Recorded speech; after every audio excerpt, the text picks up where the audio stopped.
नमस्कार।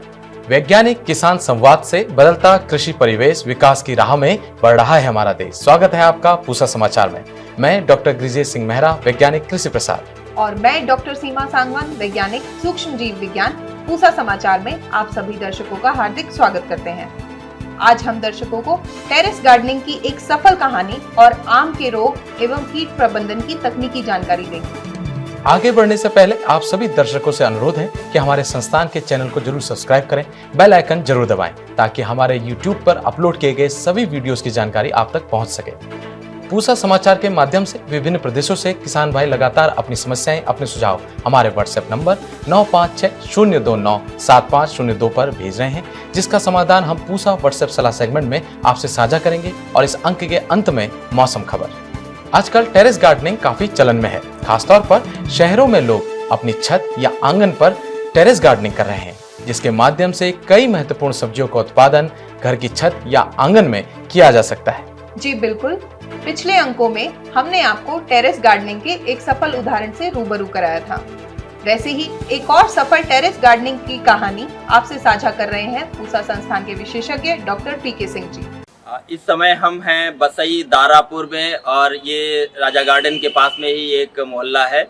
और हम आपका परिचय कराते हैं श्री पदम सिंह जी से, कि जो पहले पूर्व एडिशनल कमिश्नर इनकम टैक्स रहे हैं और वर्तमान में स्पेशल मेट्रोपॉलिटन मजिस्ट्रेट हैं। लेकिन इनका बागवानी का शौक, जिसकी आप कल्पना भी नहीं कर सकते हैं। तो बहुत बहुत स्वागत है आपका पूसा समाचार में। और सर, ये बताइए कि आप तो कॉमर्स के विद्यार्थी रहे हैं, और उसके बाद आपका ये जो बागवानी के प्रति शौक कैसे जागृत हो गया? ये देखिए, ये इस तरह से है कि मैं बसई दारापुर निवासी हूँ, जो कि एक गांव है, और धीरे धीरे ये अर्बनाइज विलेज हो गया। तो मिड 2013 से मैंने ये पौधे लगाने शुरू किए थे, और आज करीब जो है मतलब 9-10 साल के करीब होने जा रहे हैं। और यहाँ पर मेरे पास जो है करीब 400 तो फलों के पेड़ हैं, और कम 35 से 40 फ्रूट के जो पेड़ हैं जो नॉर्दर्न इंडिया में होते हैं, वो उसमें मुझे जो है गमलों में उनको लगाया हुआ है मैंने, और उसमें मुझे सफलता जो है वो मिल चुकी है। और जितने भी फल होते हैं मैं सबको जो है वो खिलाता रहता हूँ, और ऑर्गेनिक खाद का मैं इस्तेमाल करता हूँ, तो फ्रूट का टेस्ट भी जो है वो लाजवाब होता है। और सब्जियाँ भी मैंने लगाई हुई हैं, और फूल की जो बेलें हैं वो भी कम से कम जो है वो 35 से ऊपर तरह की बेलें हैं जो तरह तरह के फूल देती हैं। और इसके साथ साथ मेरे पास कई हर्ब्स के पौधे भी हैं जो आम आयुर्वेद में काम आते हैं, कई बीमारियों में भी काम आते हैं। और रोज़ाना मेरा कम से कम इसमें जो है 3 से 4 घंटे मैं इसमें डिवोट करता हूँ। और मैंने कोई माली वगैरह कोई नहीं रखा हुआ है, और करीब 1000 से ऊपर पौधे हैं, और सारे के सारों को मैं खुद ही मेंटेन करता हूँ। और साथ में मैं जगह जगह अपना पूसा, पर्टिकुलरली पूसा इंस्टीट्यूट में मैं जाता रहता हूँ, और वहाँ जो भी पौधों में कोई प्रॉब्लम होती है तो वो मैं डिस्कस करता रहता हूँ साइंटिस्ट से, हर एक डिवीज़न में जाके जिस भी तरह की है। तो वहाँ से मुझे काफ़ी सहयोग मिलता है, और काफ़ी मुझे जो है मेरी प्रॉब्लम जो है वो काफ़ी जो है वो सॉल्व। मैं प्रतियोगिता, जो ऑल इंडिया किचन गार्डन की जो प्रतियोगिता है यूनिट का, मैं कन्वीनर भी हूँ, और 1-2 में लाइफ मेंबर भी हूँ। तो ऑल इंडिया किचन गार्डन की जो प्रतियोगिता होती है, इसमें मैं लगातार जो है मेरा 3रा साल है जिसमें मैं भाग ले रहा हूँ। तो पहले साल मैंने आई गॉट 2 फर्स्ट प्राइज, एक स्टार फूड पे मिला था और एक शतूत पे मिला था। जी। उसके बाद अगले साल जो है, पिछले साल आई गॉट 3 प्राइजेस। एक कैप्सिकम पे मुझे फर्स्ट मिला था, और चीकू पे फर्स्ट था, और कमरक पे सेकंड था। और इस बार जो है मुझे जो है 9 प्राइज मिले हैं सारे मिलाकर, जो all India kitchen garden association में। और टेरेस गार्डन में मेरा सेकंड आया है, और 4 मुझे फ्रूट पे मिले हैं, 1 वेजिटेबल से मिला है, और 2 हर्ब से मिले हैं। तो सारे मिला के मुझे इस साल जो है वो 9 प्राइज मिले हैं। पूसा का मेरे इसमें जो गार्डनिंग में बहुत बड़ा रोल है। और कुछ पौधे मेरे पास पूसा में भी हैं, जैसे कागजी कला वैरायटी, एक नींबू की बहुत अच्छी वैरायटी है, वो मेरे पास 3-4 पौधे हैं, और उसमें नींबू लगते हैं। पूसा से मैंने बोगनवेलिया भी लाया हुआ हूँ, और काफ़ी पौधे वहाँ से जो मुझे अवेलेबल होते हैं वो मैंने ला के यहाँ पर लगाए हुए हैं। और वहाँ पर समय समय पर मेरा जो है वो गाइडेंस मुझे मिलता रहता है, तो इसमें उनका बहुत बड़ा रोल है। अच्छा सर, जो जैसे हमारे दिल्ली और एनसीआर के लोग हैं जो घरों में रहते हैं, जिनके पास अपनी नीचे ज़मीन नहीं है, जो अगर पोषण वाटिका या जो हम कहते हैं किचन गार्डन लगाना तो चाहते हैं, और या टेरेस में कर सकते हैं, उसको बालकनी में कर सकते हैं, तो उन लोगों को आप क्या सलाह देना चाहेंगे कि जैसे आपके पास इतनी सारी तरह के पेड़ पौधे हैं, तो इनमें से वो किन किन पौधों को गमलों में लगा सकते हैं? तो जहाँ तक देखिए, दिल्ली में थोड़ी स्पेस की प्रॉब्लम है, स्पेस कम होता है, कई लोगों के पास बालकनी है, तो जो अपना शौक पूरा करना चाहते हैं वो बालकनी में भी अपना शौक पूरा कर सकते हैं। और अगर बालकनी में थोड़ी धूप आती है तो फ्रूट प्लांट्स भी वो 2-3 लगा सकते हैं, वो बहुत इजीली लगते हैं। जैसे नींबू है, नींबू सबसे इजी टू ग्रो प्लांट है, और मेरी सबको यही सलाह है कि अपनी बालकनी में कम से कम नींबू का 1 या 2 पेड़ वो लगाएं। एक पाकिस्तानी वैरायटी है, बहुत अच्छी वैरायटी है, वो पूरे साल वो फल देती है। तो इस तरह आप स्टार फ्रूट है, आप अमरूद है और चीकू है, ये 3-4 जो फल हैं बहुत आसानी से बालकनी में भी 3-4 घंटे की धूप में जो है बहुत आसानी से हो सकते हैं। और किसी को किसी भी तरह की कोई प्रॉब्लम है फ्रूट प्लांट्स में कोई वो है, तो मेरे नंबर पर वो जो है 9818153999, इस पे वो मुझसे संपर्क करके अपनी कोई भी प्रॉब्लम है और गाइडेंस आप ले सकते हैं। मैं टीचिंग साइड पे भी काफ़ी रहा हूँ, तो इसलिए मुझे जो है वो लोगों को अपना ज्ञान शेयर करने में बहुत ही अच्छा लगता है। सर, बहुत बहुत धन्यवाद।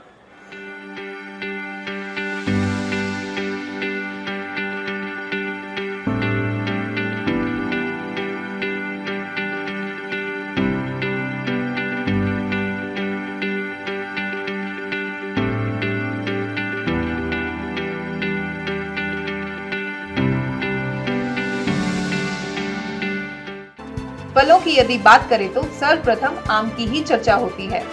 फलों का राजा होने के साथ साथ आम की खेती किसान के लिए आय सृजन का एक उत्तम स्रोत भी है। जी बिल्कुल, अच्छी उपज लेने हेतु रोग एवं कीट प्रबंधन सहित अन्य समसामयिक कृषि कार्यों की विस्तृत जानकारी दे रहे हैं हमारे पूसा संस्थान के विशेषज्ञ डॉक्टर जयप्रकाश। जैसा कि आजकल हम देख रहे हैं कि आम में बहुत अच्छे फूल आए हुए हैं, चारों तरफ आम के पौधों में आपको फूल दिखाई पड़ेंगे।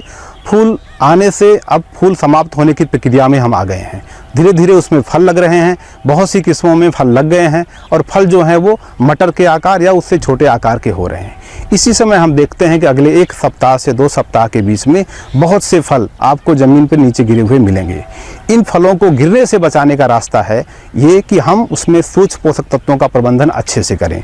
जब बहुत ज़्यादा फूल आता है और फल लगते हैं तो ऐसे समय में आम के पौधे में ऑक्सीजन हार्मोन की कमी हो जाती है, जिसका मुख्य स्रोत जिंक है, और बोरान की भी कमी के चलते फलों का विघटन और उसका बढ़ावा रुकता है। ऐसे में हम सूक्ष्म पोषक तत्व जो आजकल बाज़ार में आसानी से उपलब्ध हैं, उनके अलग अलग मिक्सचर अवेलेबल हैं, जिसकी 2.5 मिलीलीटर मात्रा को 1 लीटर जल में घोल के हम छिड़काव करें। और ये छिड़काव कम से कम हम 10 से 12 दिन के अंतराल पे 3 बार करेंगे, तब हम फल के गिरने की समस्या से बच सकते हैं। जैसा कि आप देख पा रहे हैं कि आजकल जब बहुत ज़्यादा फूल आए हुए हैं आम में, ऐसे समय में ही बादल आ रहे हैं, हल्की बारिश हो रही है, पाउडरी मिल्ड्यू रोग बहुत ही भयानक हो जाता है। हमें पाउडरी मिल्ड्यू से बचने के लिए जो रसायन है उनका प्रयोग करना चाहिए। जैसे आपका सल्फ़र है, जो इसका वेटेबल पाउडर आता है, सबसे सस्ता सोर्स है, सबसे सस्ता माध्यम है, जिसकी हम 3 ग्राम मात्रा को 1 लीटर जल में घोलकर अगर छिड़काव करें 2 बार, तो पाउडरी मिल्ड्यू की समस्या से बचा जा सकता है। फूल आने से फल लगने की प्रक्रिया में ही हम देखते हैं कि पाउडरी मिल्ड्यू आने के साथ साथ बीच बीच में जो पुष्पक्रम है उसके बीच में एंथ्रेक्नोज नामक बीमारी का भी प्रकोप हो रहा है। तो इस बीमारी के प्रबंधन के लिए आवश्यक है कि हम कार्बेंडाजिम की 1 ग्राम मात्रा को 1 लीटर जल में घोलकर 1 सप्ताह के अंतराल पे 2 बार छिड़काव करें। एक भुंदा कीट है जिसको हम मैंगो हॉपर कहते हैं, उसका प्रकोप ऐसे मौसम में बहुत होता है। मैंगो हॉपर से बचने का तरीका ये है कि आप अपने बाग को बिल्कुल साफ़ सुथरा रखें, खरपतवार बिल्कुल ना रहे, और अगर इसका प्रकोप किसी भी आपको फल वृक्ष में दिखाई पड़ता है, किसी भी पौधे में दिखाई पड़ता है, खास करके पुष्पक्रम के बीच में देखें कि अगर ऐसा कोई कीट बैठ रहा है या उसका जो एक हनी जैसा एक पदार्थ भी निकालता है जो लिसलिसा सा होता है, वो पत्तों पर दिखाई पड़ता है, तो इसको मारने के लिए या इसके प्रबंधन के लिए आवश्यक है कि हम थाइमेथोक्सोम नामक एक दवा आती है, ये नया मॉलिक्यूल है, 1 मिलीलीटर को 3 लीटर जल में मिला के छिड़काव करेंगे तो इस कीट का प्रबंधन कर सकते हैं। अगर हमारे पास ये भी ना हो तो हम डाइमेथोएट, जो हमारा एक पुराना पेस्टिसाइड है, उसका भी प्रयोग 1 मिलीलीटर प्रति लीटर के हिसाब से कर सकते हैं। इसी समय में कई बार हमको मिलीबग की समस्या आती है। मिलीबग का अच्छा प्रबंधन तो ये होता है कि हम दिसंबर के महीने में ही पॉलीथीन की बैंडिंग कर दें ग्रीस लगा के, ताकि ये कीड़ा पेड़ों के ऊपर चढ़ ना पावे। लेकिन अगर किसी कारण से आप ऐसा नहीं कर पाए हैं, इसके प्रबंधन के लिए आप मैलाथियान की 2 मिलीलीटर मात्रा को 1 लीटर जल में घोलकर छिड़काव करें तो इसका प्रबंधन किया जा सकता है। जब फूल आता है तो बहुत से फूल ऐसे होते हैं जो गुम्मा या गुमछा या गुम्मा स्वरूप में होते हैं, बंच के रूप में होते हैं, उनको हम मैंगो मालफॉर्मेशन कहते हैं, फ्लोरल मालफॉर्मेशन। तो जैसे ही फूल से फल लगने की प्रक्रिया पूरी होती है, हमें इन मालफॉर्म जो पेनिकल्स हैं, पुष्पक्रम हैं, इनको इनके बेस से काटकर अलग कर देना चाहिए और इनको इकट्ठा करके खेत में किसी कोने पे एक गड्ढे में इकट्ठा करके इनको दबा देना चाहिए। जल प्रबंधन के लिए बेहतर हो कि हम अपने खेत में टपक सिंचाई पद्धति रखें, क्योंकि बहुत से बाग बहुत पहले के लगे हैं जहाँ पे सुविधा नहीं है, तो वहाँ पर हम ये कर सकते हैं कि हम रिंग बना के या उसका थाला बना के, बेसिन बना के सिर्फ उसी क्षेत्र में पानी दें। खास करके अगर छोटा पौधा है तो आपको सप्ताह में 1 बार पानी देना चाहिए। अगर बड़ा पौधा है तो आप 10 से 12 दिन के अंतराल पे पानी दे सकते हैं। पूसा समाचार में अब समय है पूसा व्हाट्सएप सलाह सेगमेंट का, जिसमें हम आपके खेती किसानी से जुड़े सभी समस्याओं का समाधान साझा करेंगे। उत्तर प्रदेश से विपिन लोधी जी ने मक्के की फसल में कीट की समस्या बताई है। आपकी फसल में मेज लीफ फोल्डर का प्रकोप हुआ है। इसके समाधान हेतु इमामेक्टिन बेंजोएट की 70 से 80 ग्राम मात्रा को 200 लीटर पानी में घोल बनाकर 1 एकड़ में छिड़काव करें। उत्तर प्रदेश से अच्छाई वर सिंह जी ने खरबूजे की फसल में रोग की समस्या बताई है। आपकी फसल में डाउनी मिल्ड्यू नामक रोग का प्रकोप हुआ है। इसके समाधान हेतु डाइथेन या रिडोमिल की 400 ग्राम मात्रा को 200 लीटर पानी में घोल बनाकर 1 एकड़ में छिड़काव करें। बुलंदशहर उत्तर प्रदेश से जगबीर सिंह जी ने खरबूजे के फलों के गलकर गिरने की समस्या बताई है। आपकी फसल में फल मक्खी का प्रकोप हुआ है। इसके समाधान हेतु फेरोमोन ट्रैप का प्रयोग करें तथा रासायनिक नियंत्रण हेतु स्पाइनोसाइड की 80 ml की मात्रा को 200 लीटर पानी में घोल बनाकर 1 एकड़ में छिड़काव करें। लखीमपुर खेरी से सौरभ वर्मा जी ने मक्के के पौधों में कीट की समस्या बताई है। आपकी फसल में शूट फ्लाई का प्रकोप हुआ है। इसके समाधान हेतु इमिडाक्लोरोप्रिड की 60 से 70 ml की मात्रा को 200 लीटर पानी में घोल बनाकर 1 एकड़ में छिड़काव करें। आइए सुनते हैं आने वाले सप्ताह में कैसा रहेगा देश भर में मौसम का हाल, मौसम खबर में।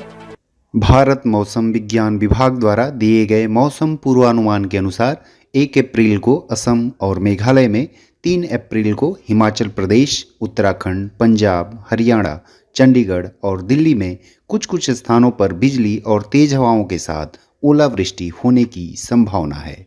1 अप्रैल को पूर्वी भारत में कुछ स्थानों पर गरज, बिजली और तेज हवाओं के साथ वर्षा हो सकती है। 1 से 4 अप्रैल के दौरान पूर्वोत्तर भारत में कहीं कहीं गरज, बिजली और तेज हवाओं के साथ हल्की से मध्य वर्षा जारी रहने की संभावना है। 1 और 2 अप्रैल को असम, मेघालय, अरुणाचल प्रदेश, नागालैंड, मणिपुर, मिजोरम और त्रिपुरा में कुछ स्थानों पर भारी बारिश हो सकती है। 2 अप्रैल को उप हिमालयी पश्चिम बंगाल, सिक्किम, अरुणाचल प्रदेश, असम, मेघालय, नागालैंड, मणिपुर, मिजोरम और त्रिपुरा में, 3 अप्रैल को राजस्थान में, 3 और 4 अप्रैल को जम्मू कश्मीर, लद्दाख और पश्चिम उत्तर प्रदेश में, 4 अप्रैल को हिमाचल प्रदेश, उत्तराखंड, पंजाब, हरियाणा, चंडीगढ़ और दिल्ली में तथा 2 से 4 अप्रैल के दौरान तटीय आंध्र प्रदेश, यनम, रायलसीमा, तेलंगाना, केरल, माहे में कुछ स्थानों पर गरज, बिजली और तेज हवाओं के साथ बौछारें पड़ने की संभावना है। 5 से 7 अप्रैल के दौरान पश्चिमी हिमालयी क्षेत्र और प्रायद्वीपीय भारत के दक्षिणी भाग में कुछ स्थानों पर गरज के साथ हल्की वर्षा की संभावना है।